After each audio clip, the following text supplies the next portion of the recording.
Hey guys, my name is Trevor Sullivan and welcome back to my channel. Please subscribe to my channel, and if you find this video helpful by the end, please leave a like. That really helps grow my channel.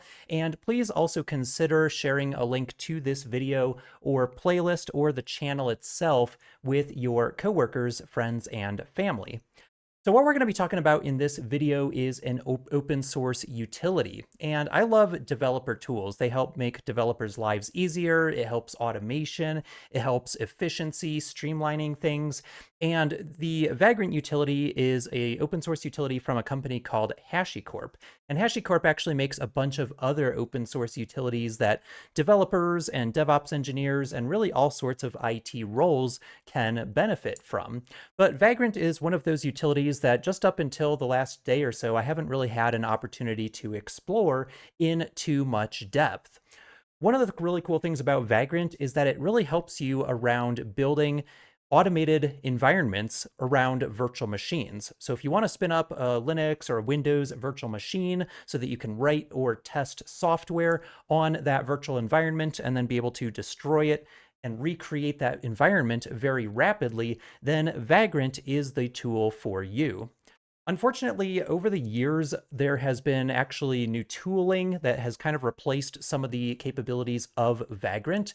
And so, of course, that is a good thing in general, but Vagrant has kind of lagged behind, and HashiCorp doesn't seem to put as much effort into developing this tool. So keep in mind that as you spend time with Vagrant, you'll probably run across some bugs and have to apply some workarounds, but hopefully this video will help to provide some insight and knowledge that you can use to work around at least a few of those bugs, or at least get a better understanding of how things should work in theory. Now, the cool thing about Vagrant is that it works really well on the Windows platform. It is a cross-platform utility, so you can use it on Linux, you can use it on Mac OS. I'm on the Windows 11 platform right here, though, and it actually works with both VirtualBox and Hyper-V, both of which are hypervisors that work on the Windows operating system. So we're going to be talking specifically in this video about how to create your own custom Linux images, what Vagrant calls boxes, and then you'll be able to share these pre-configured Linux boxes with other developers around the world and use them yourself as well. So let's drill into what exactly Vagrant is for starters. So why do you need Vagrant? Well, you're a developer, you're writing code, you need to be able to test out various software utilities, and building out a new development environment from scratch takes time. If you wanted to create a virtual machine running, let's say, Ubuntu Linux, or maybe Rocky Linux, or OpenSUSE, whatever Linux distribution it is, or even the Windows operating system for that matter, you have to go through a relatively manual process using a hypervisor like Hyper-V in order to create the virtual machine, to do the initial setup for the virtual machine, like setting your username, password, machine name, and all those details, network configuration and all that. And all that stuff takes a lot of time. And then after you've got the virtual machine set up, just the core base operating system, you also have to install software packages and create configuration files and things of that nature on top of that virtual machine. Every single time that you repeat that process on a manual basis, it takes time away from other things that you could be doing much better with that time. Automation, of course, is all about efficiency. And so by automating the steps that we just talked about, the initial operating system setup process, updating software packages, making sure you've got all your dev tools pre-installed in this environment so that you can just focus on whatever automation tests that you need to run or testing out whatever kind of utilities that you need to on that virtual machine is as quick as possible. And then another great thing about using Vagrant is that it actually can provide you offline capabilities for spinning up virtual machines. You might think, well, rather than just spinning up a local virtual machine, I'm just going to create a Linux VM in the cloud, or I'm going to create a Windows Server virtual machine in maybe Microsoft Azure or AWS or what have you. But unfortunately, if you're in an offline environment, maybe you've got spotty internet service, maybe you're on an airplane, maybe you're on a mission out in Antarctica and you don't really have great internet service, whatever reasons it may be, it's oftentimes convenient to have offline access to development tools. And so Vagrant can help us to rebuild these virtual machines in that disconnected environment. So Vagrant itself, what is it, right? So it's a CLI tool, command line interface that provisions pre-configured virtual machines across different virtualization providers. That's kind of a mouthful and it sounds really vague, but to put things in a little bit more concrete terms for you, it allows you to create your own custom images with, let's say, Linux or Windows, and then you can deploy those images out to various hypervisors, such as Hyper-V on Windows and others as well. So some of the supported hypervisors out of the box, of course, on the Windows 11 platform supports Hyper-V. You can also install VirtualBox optionally if you want to. Unfortunately, you can't use Hyper-V and VirtualBox at the same time because they conflict with each other. So you'll need to choose, do I want to use Hyper-V or do I want to use VirtualBox if you're on the Windows platform? Also, if you're on Windows, you could install VMware Workstation. That is also a supported provider. And then Vagrant also supports the ability to create additional plugins. So if you're using something like LXD on Linux, which I believe uses KVM or maybe QEMU under the hood to do virtual machine emulation, then you can install additional provider plugins as well. Although I've only tested it really thoroughly with Hyper-V and it seems to work pretty darn well. So those are some of the different environments that you can deploy virtual machines to. So what exactly can you do with Vagrant? Well, there's really two key perspectives to Vagrant. There's the consuming side and the creation side. On the consuming side, there's basically this registry online called Vagrant Cloud that allows you to search for virtual machine operating system images that have already been developed by either HashiCorp themselves or other users of Vagrant. So you can actually just take one of those existing images and deploy it to your hypervisor and you're good to go, right? But if you need more customization, then you can actually create or develop your own custom images as well. And that's what we're going to be talking about in this video, is how to create a custom Linux image for Vagrant and specifically for Hyper-V. So those are really the two ways that you can use Vagrant, is either deploy pre-existing packages or create your own and then deploy from your own custom packages. And then of course, share them with the world. So how do you create your own image? Well, at a high level, the process is pretty simple, but there's actually a lot more detail that we'll need to drill into as we go through this process. So the first thing that you want to do is to prepare your virtual machine locally. Basically, what you're going to do is install the operating system. You'll pre-install any software packages that you need on that operating system, and you'll apply any configuration files that you'll need on that virtual machine. Once everything has been kind of finalized and you've got that virtual machine set up the way that you want it, you can then package it up as what's known as a Vagrant box, and then you can share it, you can upload it into Vagrant Cloud, and that's that centralized registry that I was talking about earlier, where you can actually share operating system images with other developers globally, and other developers can share their images with you so that you can build off of their knowledge and the work that they've done into pre-configuring these operating system images.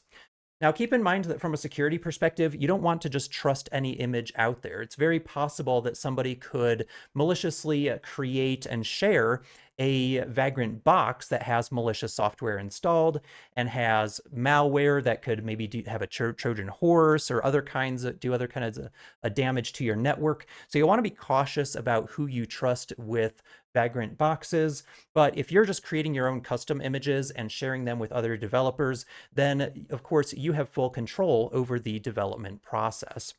But most of our time is actually going to be spent in this number one step here, where we're actually preparing our environment and then packaging it up so that we can upload it to Vagrant Cloud. So we're going to be really covering that in a lot more depth.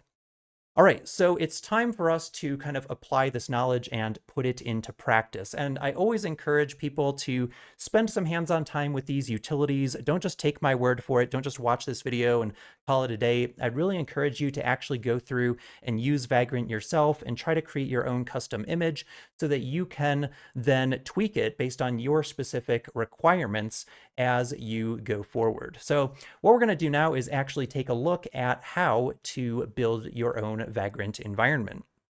So what we're going to do is jump over to my desktop here. And again, I'm starting with a relatively bare bones Windows 11 operating system here. I do have Hyper-V already installed on here. And so if you don't have Hyper-V installed, you'll probably want to get that installed. So the first thing I'm going to do is just open up the Hyper-V Manager here. And as you can see, I don't currently have any virtual machines created.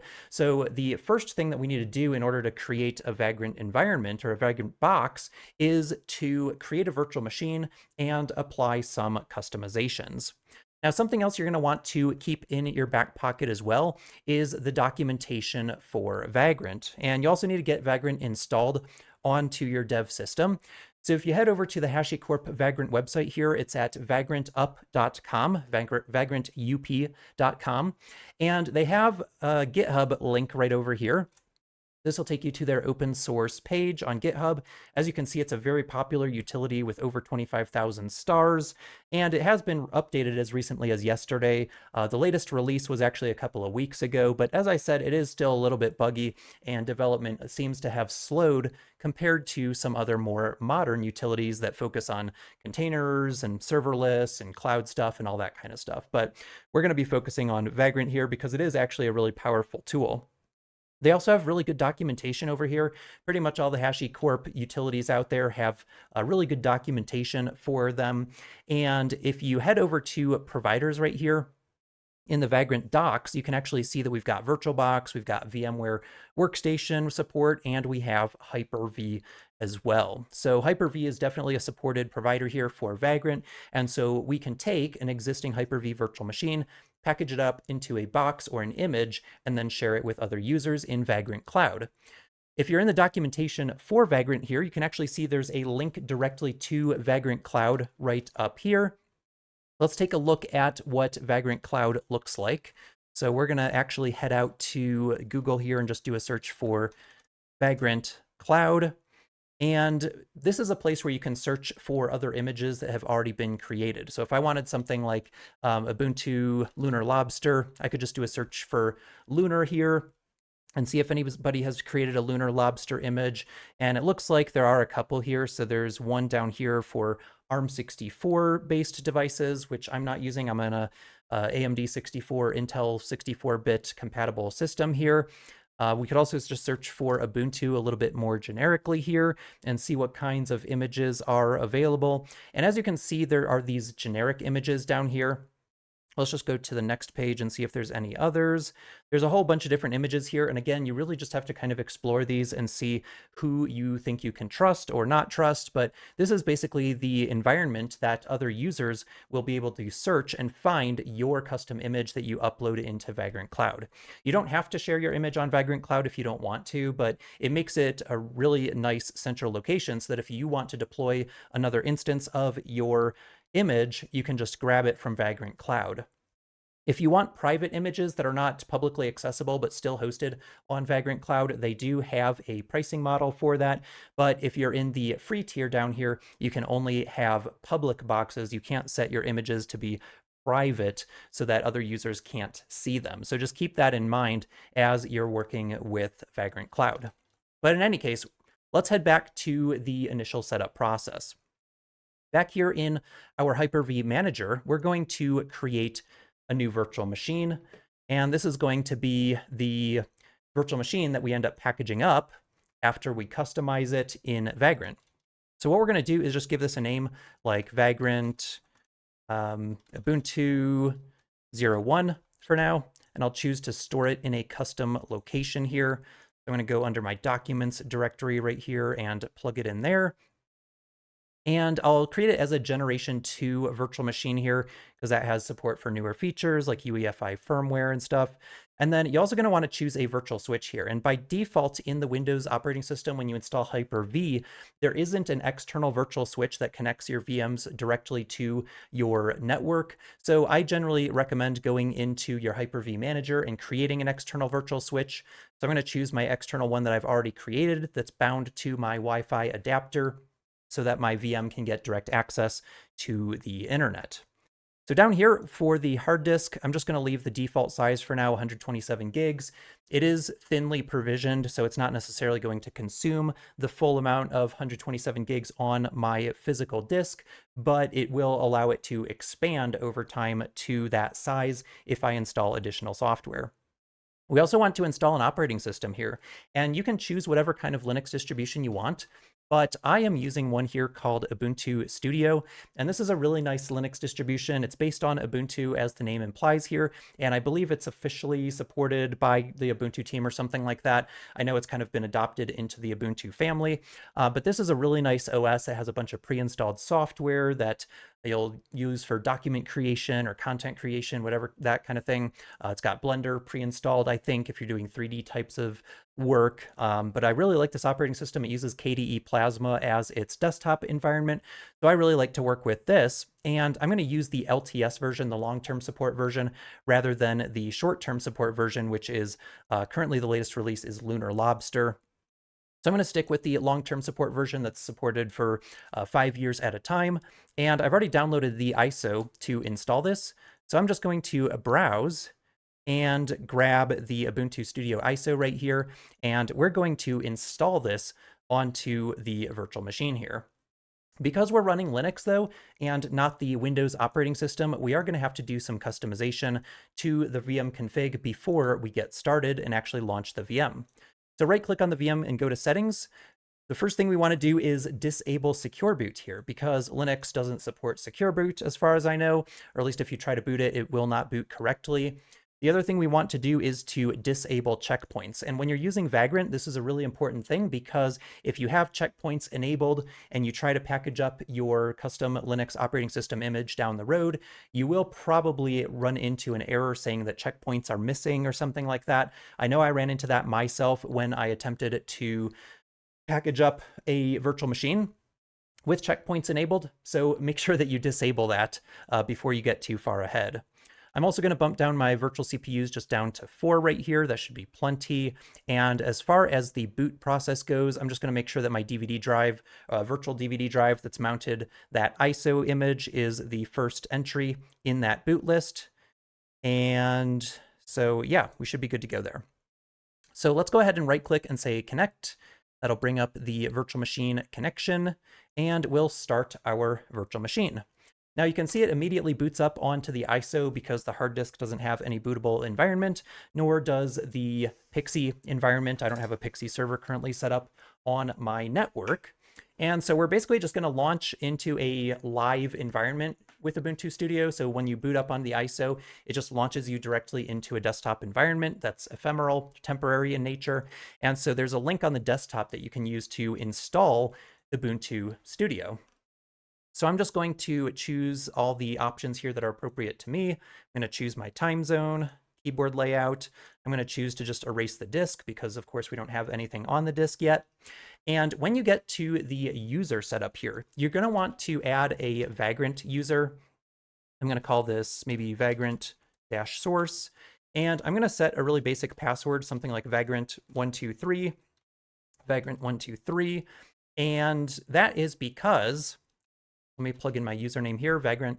And the reason I'm plugging in just a generic password and not something specific to me is because this image could be shared with other people, and I don't want to use a password that's specific to me. I want to use kind of a very generic, insecure password so that I can tell other people what that password is so that they can provision their own virtual machines from this image that we're going to create, or this Vagrant box that we are creating. So the setup process here is going to take a little bit of time. I do have an SSD, but it still takes a while to unpack all the files and go through the setup here. So I'm going to go ahead and just cut the video here, and then we'll come back once the Ubuntu operating system has been installed on this virtual machine, and we'll continue our Vagrant setup process. All right, so now that our virtual machine has finished installing the Ubuntu Studio operating system, we can go ahead and just restart the OS right here, and that will eject our media. So if we come up to the DVD drive here, I think it should automatically eject it for us, or actually it's asking us to do that right here. So we'll just do an eject, hit enter, and reboot the operating system back into the normal mode, which is going to boot off of the virtual hard drive instead of the ISO. So once we're booted up into the operating system, we can just log in with our user here. Should be Vagrant123 is the password for our Vagrant user. And at this point, we can go ahead and customize the virtual machine. One of the first things that I like to do when I'm setting up a new image is to just make sure that all the software packages are up to date. So I'm going to go to the Discover Software Center here, which is the application that you use on Ubuntu Studio to make sure that all your packages are up to date. And as you can see, there are quite a few updates. It looks like there's 245 updates here. So we're just going to go ahead and install all of those. Also, I'm going to hit Alt Space here to invoke my launcher. We'll go to the console terminal, and I'm going to do sudo snap install btop. And that's because btop is a really nice systems monitoring utility that I like to keep on all of my virtual machines. You don't have to install it if you don't want to, but I really like btop. I'm also going to install PowerShell. So we'll do PowerShell --classic. And I'm also going to install Microsoft Visual Studio Code because that's a great editor. So we can just do sudo snap install code --classic as well.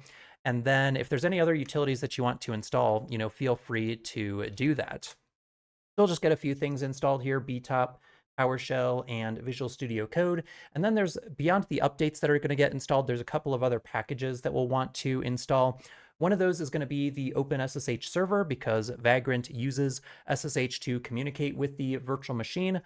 And so we're going to want to do that. We're also going to want to install something known as the Linux Azure package, which is recommended by Microsoft for Hyper-V virtual machines running Linux. So let's do a sudo apt-get install on Linux-Azure. And the other one we want is OpenSSH-server. Let's go ahead and get both of those installed. And then there are some recommendations from HashiCorp as far as what else you want to configure on your Vagrant virtual machines.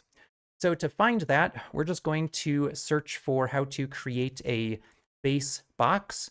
And there is documentation for generically creating a base box, and there's also Hyper-V specific recommendations, although I would say that some of the documentation for Hyper-V is probably a little out of date. So just keep in mind that some of the things that we do, like installing the Linux Azure package, is actually based on Microsoft's documentation for Hyper-V rather than the Vagrant documentation for using it with Hyper-V. So what we're going to do is check out the generic creating a base box documentation right here. And they do recommend having that root user of Vagrant. However, they also recommend doing passwordless sudo here. So for the Vagrant user that we've already created, we actually want to enable sudo without having to type a password so that Vagrant can perform any automated actions that it needs to. So let's go ahead and do that after our packages install. Actually, I can do Control-Shift-T to just launch another shell. I also want to do a sudo apt-get install on Vim, because Vim is the utility that I typically use to edit configuration files and whatnot, and I don't believe it is installed by default. Let's just do Vim. Sure enough, it's not installed by default, so if we do sudo apt install Vim, then we can get that installed as well. But we are going to wait for this other command to finish because that's also using the apt package manager, and I don't want any conflicts to occur between those two different windows. But I think for now, what we'll do is just say vi sudo. We'll do sudo vi sudo and type our Vagrant123 password here. We'll head down to the bottom here and just add in a new line. And this is where we want to enter this little line here from the docs. We'll just say Vagrant all equals parentheses all, and then space no password, colon, space all. And that should configure our Vagrant user to be able to run sudo commands without having to type the password every single time. So our Linux Azure package has been installed right over here. Let's go ahead and do a sudo apt install vim here, --yes. Just get that installed. Just a nice text editor to have installed. And let's see, what else do we need to do? So OpenSSH server's been installed. We've installed the Linux Azure package. Also, I often like to use remote desktop protocol from my Windows system to actually RDP into the Linux VM. So one of the things that I typically do is say sudo apt-get install xrdp --yes, and so that'll get xrdp installed so that I can RDP into the VM rather than having to use the virtual machine connection from here. So that way I can just RDP into the IP address of the VM rather than having to have direct access to the Hyper-V host that I'm currently on right here. Now, there's one other thing that we're going to want to do here, which is to use something called an insecure Vagrant SSH public key. Now, when you run certain Vagrant commands, like Vagrant SSHing into the virtual machine, we have to have the OpenSSH server installed, right? But we also need the Vagrant user set up, which we've already done. The Vagrant user has also been configured with passwordless sudo. But how do we authenticate to the virtual machine as that Vagrant user? Well, if we do a search for GitHub Vagrant insecure key, there is a link to a public SSH key here that we can configure in our authorized keys file for the Vagrant user so that Vagrant, the CLI tool, can actually connect to the virtual machine using this insecure key. And that's just how you typically set up a Vagrant image that's going to be shared with other people. However, if you're developing this just for internal use, then of course you don't want to use this generic key. You want to actually generate your own private keys. But in this case, under this repository out here, you can just copy this entire key to your clipboard. And I'm actually probably going to have to do that from the VM because we don't have copy paste functionality in here. So let's just open up Firefox and say GitHub insecure Vagrant key. And we'll just pull that up inside of Firefox in the VM itself. We'll find the id rsa.pub file. We'll copy that entire public key to our clipboard, and then we'll just create in our home directory. We create the .sh directory, and then we'll do vim authorized _ keys, I for insert mode in vim, and then we'll do Control-Shift-V to paste that in. And then I'm just going to call it Vagrant at the end. So now we'll hit escape, :WQ to save that file. And so now we've configured the SSH public key for our Vagrant user so that Vagrant CLI from our host system can actually connect to the virtual machine over SSH. So I think that's everything that we need to do here as far as setting up the virtual machine. Now we are ready to just go ahead and shut down the virtual machine. We'll just do a shutdown operation from the Ubuntu Studio menu there. And now that the virtual machine has been shut off, we are ready to go ahead and create our own custom box. Now on your host system here, back on our Hyper-V host system, our native Windows 11 operating system, we are going to make sure we've got Vagrant installed. So if you go over to vagrantup.com, we can just download the latest package for our operating system here. I actually recommend, if you're on the Windows platform, to install it with the Scoop package manager, but I'll let you do that yourself. If you head over to scoop.sh, you can do that. But you can just optionally download the MSI package for Windows here, and that'll get everything installed. It's about a little under 250 megabytes for that package as of now. So it's not too big, not tiny either. So once you've got Vagrant installed on your system, we need to create a working directory for us to work inside of. So what we're going to do is just fire up our terminal, and we're going to create a working folder here. So under my root git directory, I'm going to create a Vagrant test directory, and we'll go ahead and cd into that. And once we're inside of this directory, there's a few different files that we're going to need to have inside of this directory so that we can generate our custom box or our custom image. So one of the things that we are going to need is the actual Hyper-V virtual machine itself. Let's head over to the Hyper-V manager. We're going to right-click on this virtual machine and go to Export. And we're going to just export the VM files into that directory that we just created. So we'll go under our Vagrant test folder here, select that as our export location, and just choose to export. Now keep in mind that this process can take some time, especially depending on your disk speed. If you have an SSD, which I hope by today everybody should have SSDs, but SSDs will definitely expedite that process, especially if you have a NVMe-based SSD. Those tend to be kind of the highest performance, but these are going to be generally large files. I think Ubuntu Studio is about 20 to 25 gigabytes of data, so anytime that you're creating copies or exports of these huge OS images, it does take a little bit of time to run. So we're just about finished right here. Let's go ahead and open up that folder in Explorer right here. We'll go to /git Vagrant test. And as you can see, we've got snapshots, virtual hard disks, and virtual machines.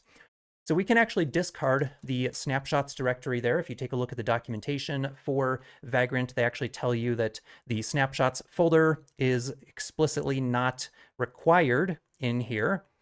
And then what we need to do, as far as packaging the box goes, if you go under the Hyper-V docs, creating a base box, it tells you to delete the snapshots folder. Just make sure that you keep virtual hard drives and virtual machines.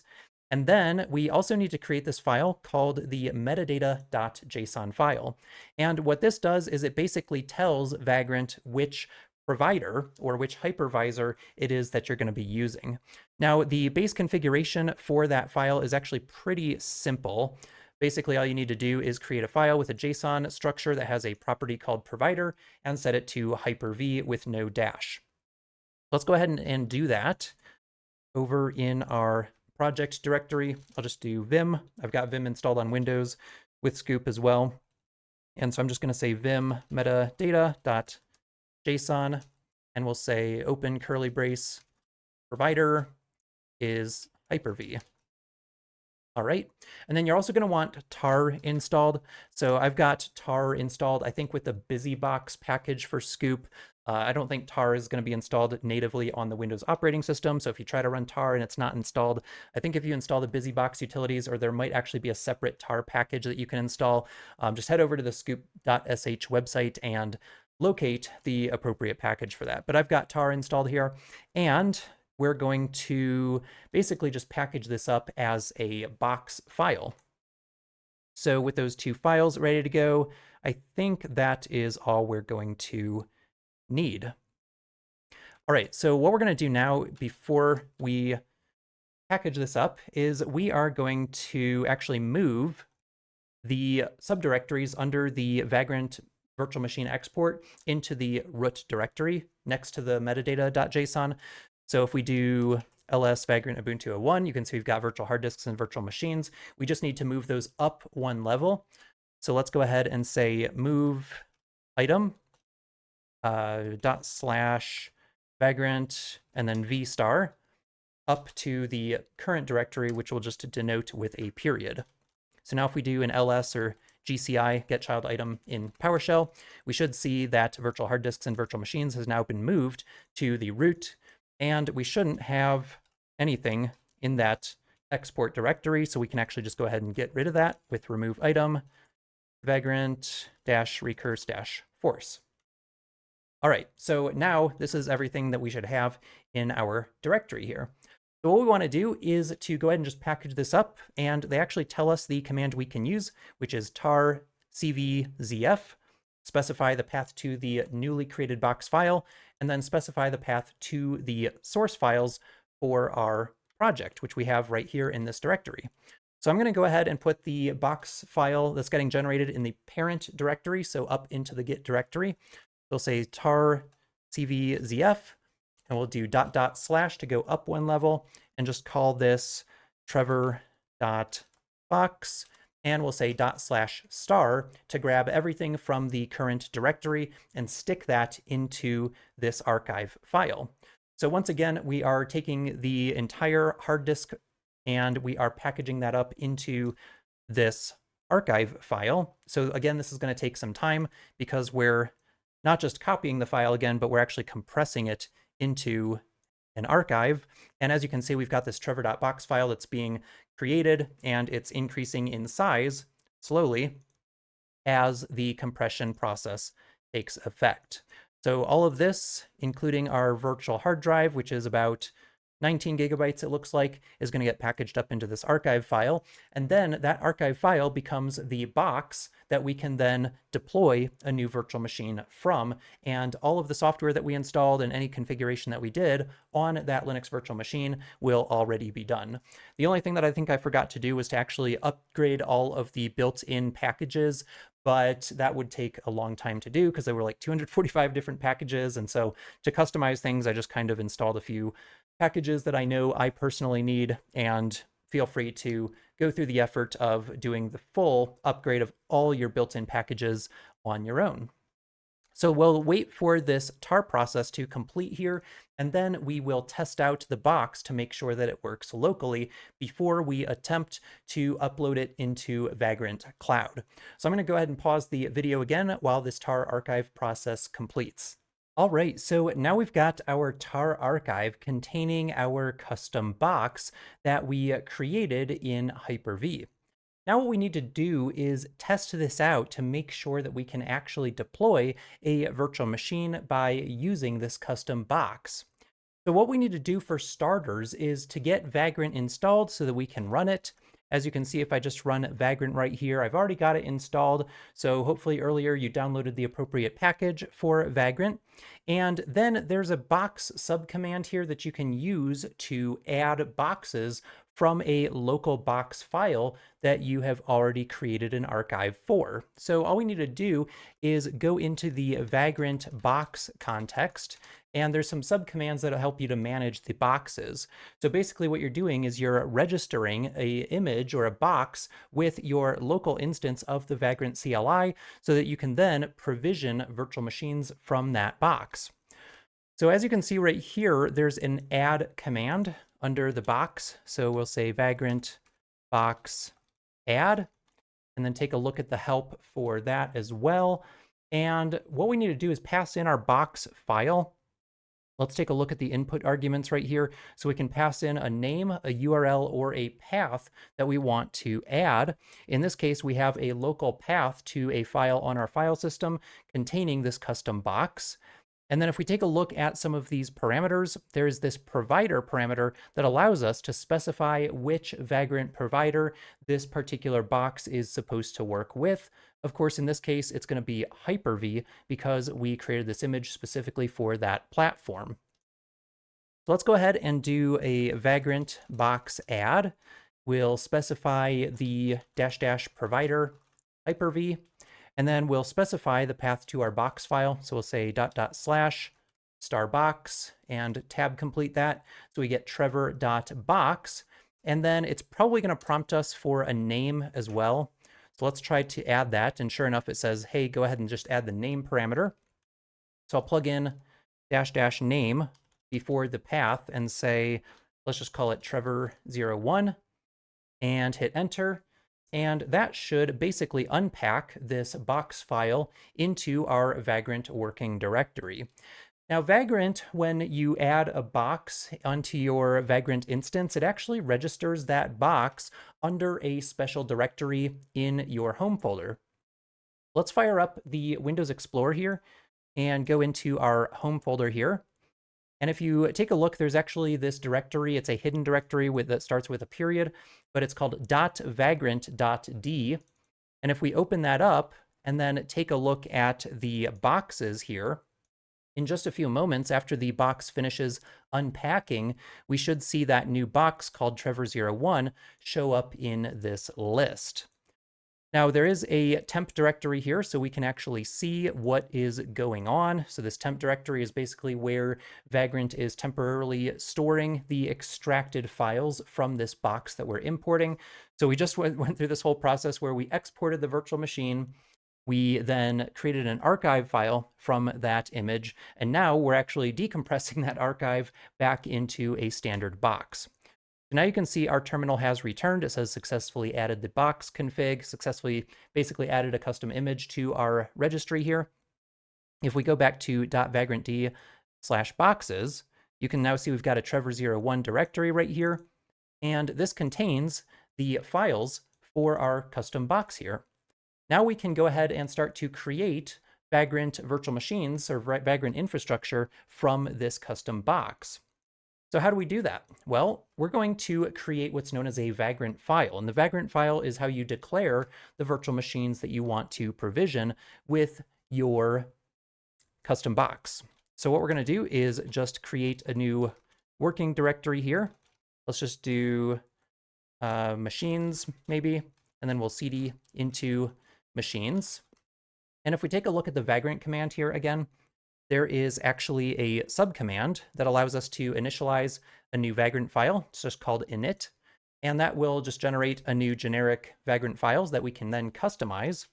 We'll do a Vagrant init command. That should generate our Vagrant file. And there's actually reference documentation that covers all of the different Vagrant file settings. Let's just do a quick Google search for Vagrant file reference here. And we should be able to see all of the different options that we can set on the virtual machine itself. Some of the settings that you can configure on a virtual machine are actually specific to the provider. So you want to keep that in mind because some providers might support an option like CPUs, like Hyper-V does, that allows you to specify the number of logical processors to allocate to a virtual machine, whereas other providers might have other options. And in that case, you want to actually take a look at the provider-specific configuration down here to understand what the different properties are that you can set on each of those providers. But as you can see right here, there's a CPUs property that we can set on the Hyper-V provider. So what we're going to do is check out that Vagrant file. Let's do vim Vagrant file. And as you can see, it's a pretty large configuration file here, but most of it is just comments. So feel free to read through the comments. It is actually really helpful to kind of understand what is happening here. But the most important thing is specifying the box or the image that we want to launch a new virtual machine from. In this case, we're going to use the name. Let's do an I for insert mode here, and we'll say Trevor01. That's the box name that we registered with our local Vagrant CLI. And then if we come down a little bit further here towards the bottom, we should see that there is a provider section right here, and they have a sample for VirtualBox right here. But in this case, we actually are provisioning with Hyper-V. So how do we configure the Hyper-V provider in our Vagrant file here? Well, let's take a look at the docs for the Hyper-V provider right down here and take a look at the usage for it. And we basically need to find the sample code to import this into our Vagrant file here. So if we come down to the configuration section under Hyper-V and then scroll down to the bottom, you can see an example of the Hyper-V configuration here. So let's put that into our terminal here. We'll just do an I for insert mode and just paste that in. And then I think we can actually comment out this integration services thing here because we are not specifically going to be enabling anything right there.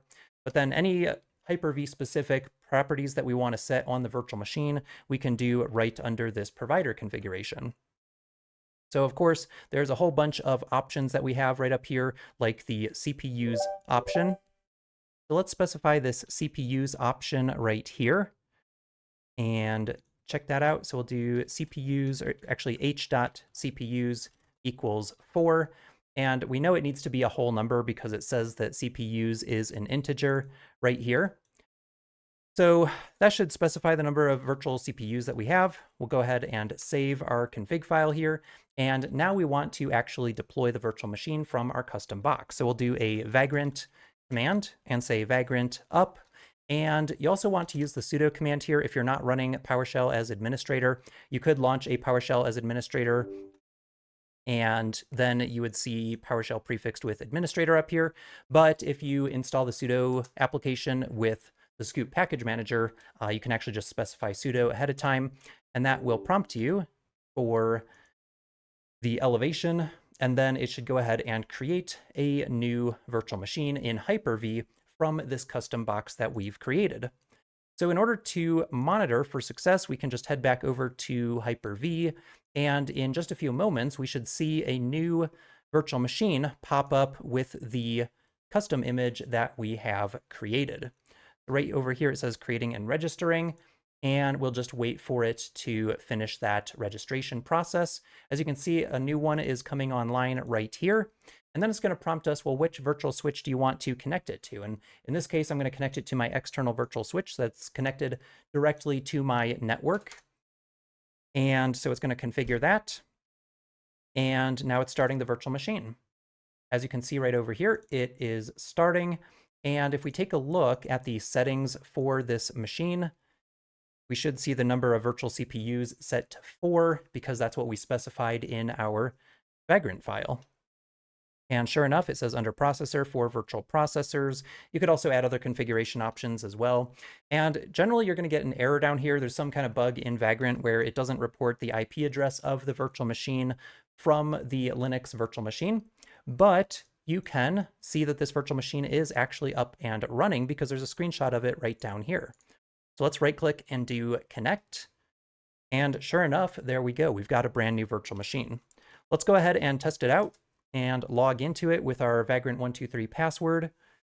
And let's do an IP adder command to find the IP address. So it's 10.0.0.236.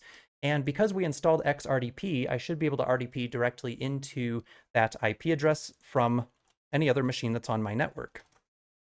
So let's launch MSTSC, and I'll connect to 10.0.0.236.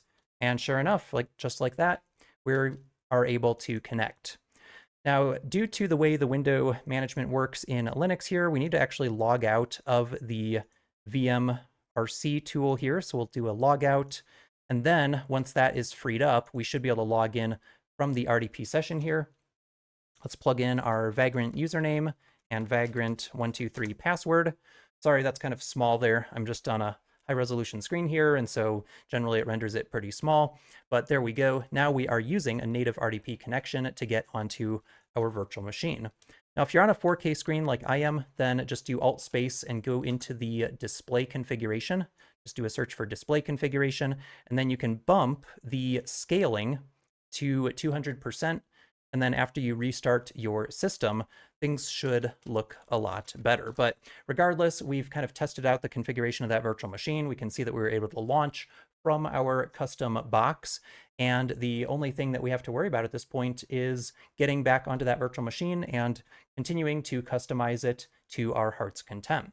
So now that we've tested out that the box itself, or that image, actually works, what we need to do is to share that custom image. Again, there's nothing proprietary on it at this point, no passwords or SSH keys or any other types of sensitive bits of information that I don't necessarily want to share. So I'm just going to push this image up to Vagrant Cloud to share it with other developers.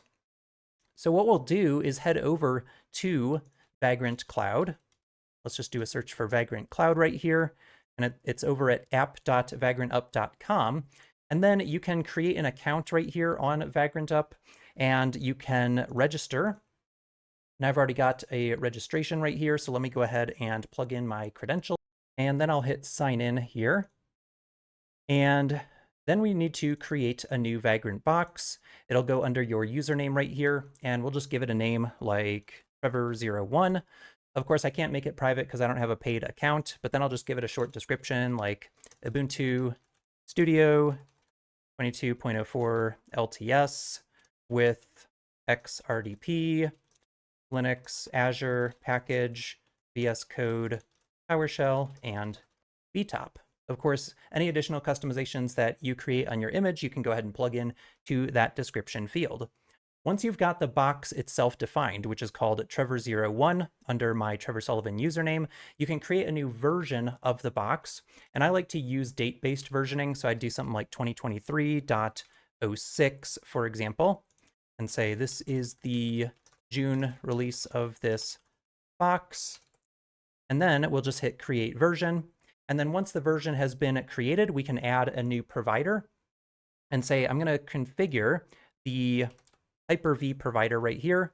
We're going to upload the file to Vagrant Cloud, and we also need to provide a hash of our box file. So in order to get the hash of the box file, we're going to come down here. I'm just going to cancel this because Vagrant is just throwing a weird authentication error there for now. And what I'm going to do is go to my Git directory where I've got my trevor.box file, And in PowerShell, I'm going to say get file hash, and then the path is going to be trevor.box. And then we'll surround that in parentheses and just grab the hash property. And by default, the PowerShell get file hash function is going to give us a SHA-256. We'll just copy that to our clipboard, paste it in, and say continue to upload. And then we can select our box file that we want to upload, and we'll just let that upload. And then the hash will get verified on the back end. And from there, we can then reference this publicly available image on Vagrant Cloud so that we don't have to maintain a local copy on our hard drive. Now, I am on Starlink satellite internet, so I don't have a great upload speed, so this is probably going to take several hours to actually upload this entire image. So I'm just going to let this run, but hopefully this video has helped you to understand the process of creating your own custom Linux image for Hyper-V that you can then use to package up as a Vagrant box and then share with other developers around the world. Feel free to leave a comment and let me know what you thought of this video. I'd also love to hear what other topics you're interested in learning about. So feel free to leave a comment and let me know. And be sure to subscribe, like this video, and share it with your friends to help me grow this channel, as I am an independent content creator. Thanks for watching, and we'll see you soon.